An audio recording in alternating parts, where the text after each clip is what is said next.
Statisticians, welcome to lesson 4 in our Unit 1 sequence. Today we're going to be calculating measures of center, such as the mean and median, as well as measures of variability, the range, standard deviation, and interquartile range for a distribution of quantitative data.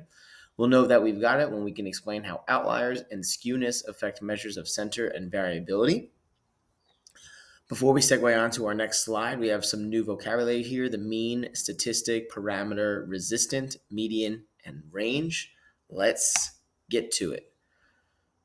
To start this lesson, we're going to do a quick pulse check. So if you could be so kind, drag your dot into the appropriate space that applies to you. And if you'd like, share some more information on the right-hand side about how you're feeling. All right. This lesson is probably one of the more practical lessons that we'll discuss.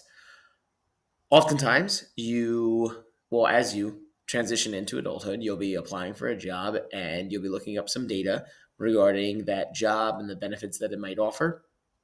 One of those offers or descriptors might include the average salary at this particular corporation. So the one that we're going to be looking at today is Zebra Incorporated. You've just been hired, and we're going to analyze how much will I really make at this company, and come to understand that it all boils down to what statistical measures are being applied and if any outliers are at play. First up, we have our first measure of center, known as the mean. The mean is also considered the average.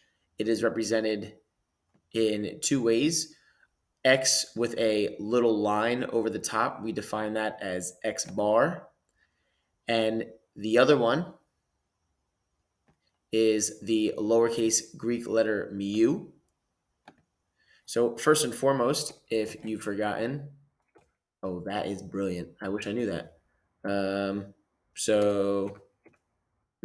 do I do this? Let's go just do some of data values divided by total data available. That is the initial way to think about calculating the mean or the average for a data set. The mathematical way would include taking the sum of all of our data values and dividing by n, where n represents the number of data that we have here. So in essence, to find the mean of a data set, we add up all of the numbers and divide by how many there are. So if we wanted to do that here by calculating the mean salary of the employees at Zebra Inc., we would, as we had just said, add up all of these values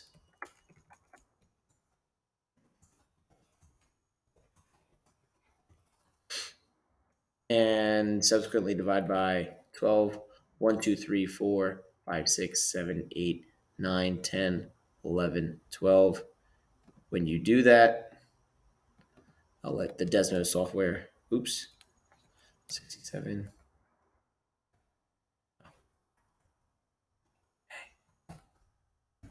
There you go. Little Desmos hacks. There you go. You get approximately value of 50. It's supposed to be 50.5. Don't know if it's estimating for us, but that is how we calculate the mean. Moving on, we have our median. The median of a data set is the central location of the data points. This requires that the data be listed in ascending order. This should become as no surprise to you. So please make sure that you take the data that we have listed here, write it in ascending order. Our lowest data value is 29, followed by 32. I will let you fill out the rest. Like I said, we have calculated that the mean is approximately 50.5, or it might be 51.5. Cannot remember off the top of my head right now. But once you decide what those ascending orders are, determine the median or the centermost value of this data. Now, transitioning from measures of center, we have our measures of spread. Spread is going to tell us how much the data is varying in relation to the measures of center. So the interquartile range utilizes the median of the data set, hence why I've included it right after we've just reviewed median. So on the previous slide, you should have rewritten all your values to be listed in descending order and determined that the median value is 34.5 because this has 12 data values. So we have 6 and 6. We'd have to take the average of our two center values. Now, to calculate the interquartile range, we would now look at the submedians. So when we say submedians, we have 6 data values that lie below the median. Of these 6, we are once again looking for the median of these 6 data values. As we can see here, these 2 data values correspond to the middle values or the center values for these lower half of data. So our first quartile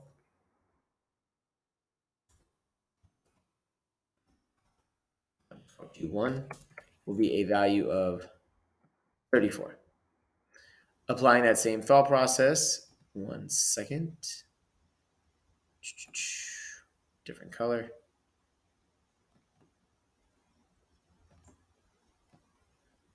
We see that 39 and 43 are the center values for the second submedian. To calculate that quartile, here we go, we would need to take the average.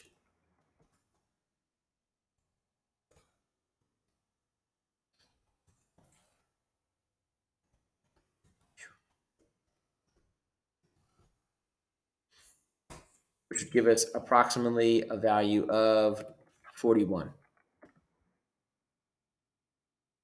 Place that above here. And let's rewrite this. Quartile 1 is equivalent to 34. So you might be wondering, then how do we calculate this interquartile range?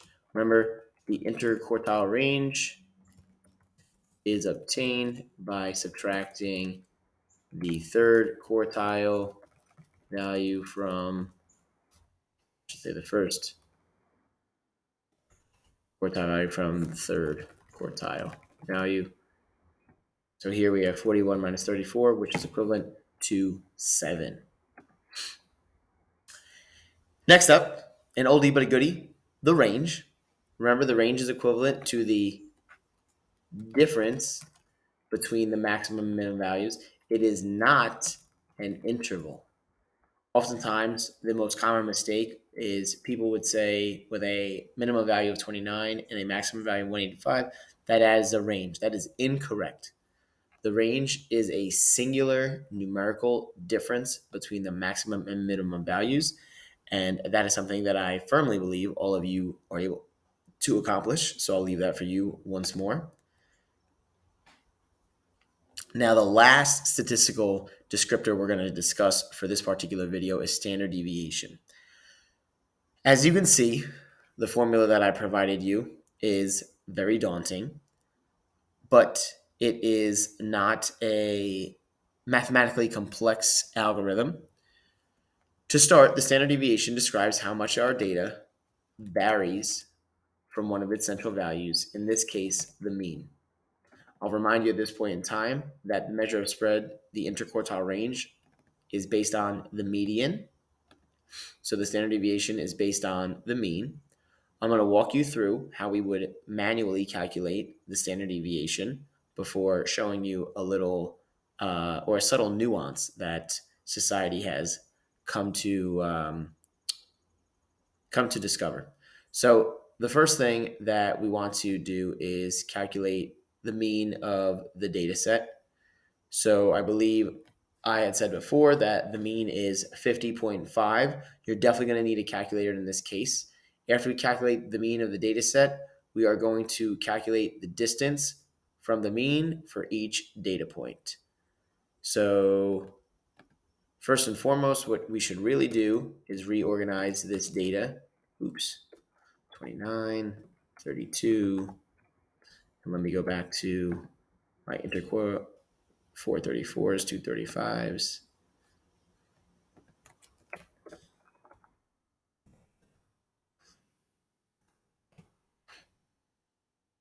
It definitely is more convenient when you have everything listed in ascending order.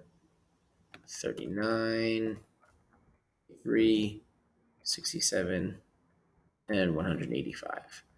All right, so after we've done that, now we are going to calculate the distance from the mean being 50.1.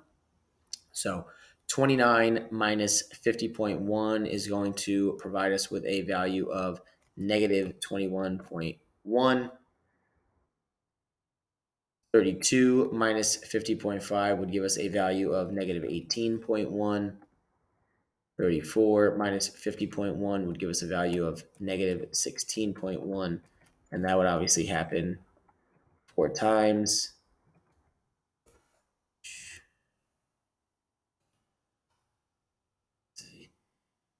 Negative 7.1. Believe. So at this point, right, we have now gotten to data values that are larger than the mean. So 67 minus 50.1 would be 16.9. And last and most certainly not least, the distance between 185 and our mean is 134.9. Now, you should notice that we have some negative and we have some positive values. Here, I define distance from the mean to be typical. The reason why we don't want to say average is because when we were initially calculating the mean values, average requires us to sum all of these values. When we sum negative values with some positive values, depending on how large those negative values are, we may wind up generating an average value that's negative. So to avoid that, we are going to square all of these values. Because you should remember that when we square these values, we are going to wind up with a positive output. And that, while it may not necessarily represent the average, it still represents the typical distance from the mean, 327.6. If I have not remembered to mention that a calculator would be excellent to have on hand here, I would encourage you to obtain one. I'm doing a lot of this in my head. 1.1 squared is going to give us a value of 123.21. Negative 7.1 is 50.41. 285.61. And last but not least, 18,198.01.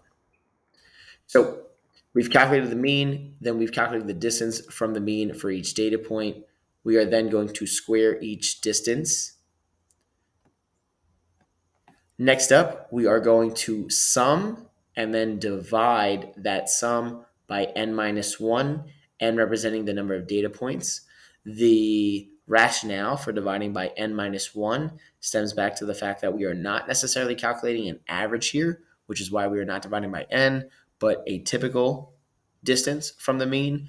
The mathematical argument is much more complex and not necessarily the topic of concern here. So we're going to glaze over that and maybe address it later on. So we have 20,000 by 11. And that is going to equal 19.02.88. Or 0.08. Sorry. Now, last and most certainly not least is since we had squared all of these original distances, we need to then take the square root of this 1902. Oops, wrong thing.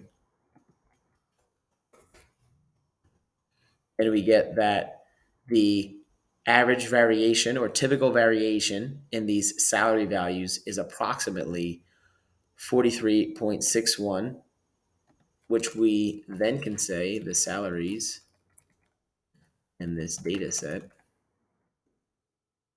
are typically $43,610 away from the mean. Now, going back to this initial formula, I had defined everything here for you using words, but we have sigma, which stands for the sum, right? So take the sum of the difference of the data values and the mean. So that was what we did here. Square it. That's what we did here.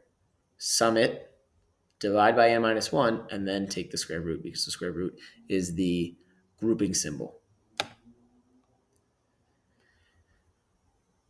While that might have seemed like a tedious and overwhelmingly complex process, it only gets worse. With really large sets of data, it can become really time consuming and annoying to find the standard deviation by hand. So I'm going to give you some good news. Voila, technology.